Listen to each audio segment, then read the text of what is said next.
السلام عليكم. وبنتابع مع بعض آخر تطورات مشروع مترو أبو قير في اسكندرية. صورنا معاكم آخر مرة إخلاء محلات بكوس استعدادا للإزالة في منطقة سوق إيكا، والنهاردة بنشوف محلات الظهرية اللي كانت موجودة على جوانب محطة قطار الظهرية أو الظهرية أيام قطار أبو قير.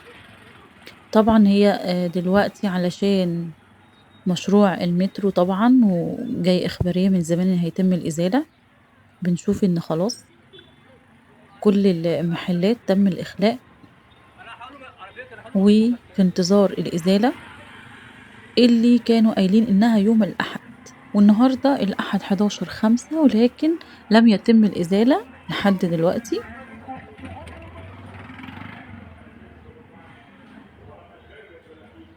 وبالمناسبة محطة الضهرية هي آخر محطة في المسار العلوي للمترو، من بعدها بقية المحطات باتجاه سيدي جابر ومحطة مصر هيبقى المسار سطحي،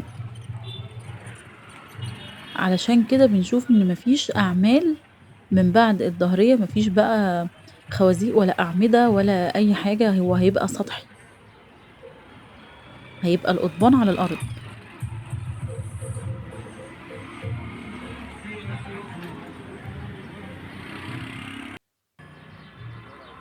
بنكمل معاكم لحد الآخر الشارع مرورًا بمزلقان الضهرية، وهنشوف إن كل المحلات تم إخلاءها وتم الاستعداد للإزالة.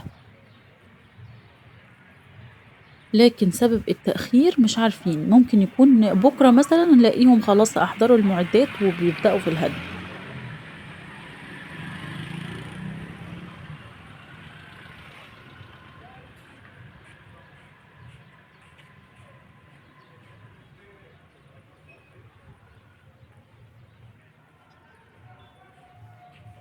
عايزة أقول لكم إن محطتين الضهرية وبكوس هُم من أصعب المحطات في أعمال المترو، نظرًا لقرب البيوت والعمارات، وطبعًا محاوطة المحلات زي ما إحنا شايفين كده. يعني هو بيبقى نفس اللي حصل في محلات ملك حفني في فيكتوريا، لكن كمان في محطة الضهرية وبكوس مش بس المحلات اللي قريبة من القطر، هي كمان المباني والبيوت والعمارات. لو وصلت معايا لحد هنا في الفيديو ما تنساش لايك للفيديو واشتراك للقناة علشان يوصلك مني كل جديد.